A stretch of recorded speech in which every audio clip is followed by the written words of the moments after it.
Hello everyone, মায়ের হাতের রান্না চ্যানেলে তোমাদের সবাইকে স্বাগতম। আজকে মা তোমাদের জন্য স্পেশাল একটা রেসিপি নিয়ে চলে এসেছে। বলো তো কি? চাল কুমড়া দিয়ে বোয়াল মাছের মাথার মুড়িঘণ্ট। হ্যাঁ, বোয়াল মাছের মুড়িঘণ্ট তৈরি হবে। এর জন্য প্রথমেই মা পেঁয়াজগুলোকে খুব সুন্দর করে বেরেস্তা করে তুলে নিল। এরপর বোয়াল মাছের মাথাতে লবণ, আদা বাটা, হলুদ গুঁড়ো, মরিচ গুঁড়ো ও সর্ষের তেল দিয়ে সেটাকে ভালো মতো মাখিয়ে সর্ষের তেলের মধ্যে ভাজি করে নিচ্ছে। যেহেতু বোয়াল মাছের মুড়িঘণ্ট, তাই মুড়োগুলো একটু ভেঙে গেলেও কিন্তু কোনো সমস্যা নাই। এগুলোকে প্রপারলি ভাজি করে মা একটা বাটিতে তুলে নিচ্ছে। এরপর কড়াইতে সর্ষের তেল গরম করে তাতে এলাচ, দারচিনি, শুকনা মরিচ, তেজপাতা ফোড়ন দিয়ে দিল। এটার থেকে যখন একটু স্মেল বেরোবে তার মধ্যে মা আস্ত জিরে ও কালি জিরা ফোড়ন দিয়ে দিল। ফোড়ন দেওয়া শেষ হলে মা এর মধ্যে কি দিবে বলো তো? চাল কুমড়া। হ্যাঁ, চাল কুমড়োগুলো দিয়ে খুব সুন্দর করে নেড়ে চেড়ে নেবে।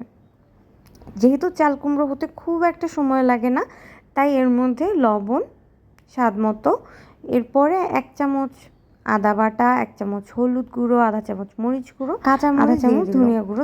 এ পর্যায়ে দেখা যাবে চাল কুমড়া থেকে বেশ খানিকটা জল বেরিয়েছে। এই জলে কিন্তু মাছ সহ পুরো চাল কুমড়াটা সেদ্ধ হবে। একটু ঢাকা দিয়ে দেখা যাবে চাল কুমড়া একটু নরম হয়ে এসছে। এই পর্যায়ে মুড়িঘণ্টতে মাছের মাথা অর্থাৎ বোয়াল মাছের মুড়িগুলো দিয়ে দিল। এটা দিয়ে বেশ কিছুক্ষণ নাড়াচাড়া করলেই কিন্তু রান্নাটা মোস্টলি কমপ্লিট হয়ে যাবে। যখন জলটা অলমোস্ট কমে আসছে সে পর্যায়ে মা এই কর্নফ্লাওয়ার গুলিয়ে এই ঘন্টর মধ্যে দিয়ে দিল। দেখো ঘন্টটা কতটা কিন্তু ঠিক হয়ে এসছে। রান্নাটা কিন্তু অলমোস্ট শেষের পথে। এ পর্যায়ে ঘরে তৈরি ভাজা মশলা দিয়ে আরও কিছুক্ষণ নাড়াচাড়া করে তাতে পেঁয়াজ বেরেস্তাগুলো মা এতে দিয়ে দিল। আহা, কি সুন্দর গন্ধ যে বেরোবে! তারপর ধনিয়া পাতা ছড়িয়ে দিলেই কিন্তু আমাদের মুড়িঘণ্ট রেডি।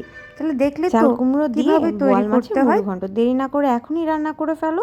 আর আমাদের ভিডিওটা ভালো লাগলে লাইক, শেয়ার, কমেন্ট করতে কিন্তু একদমই ভুলো না। Thank you so much.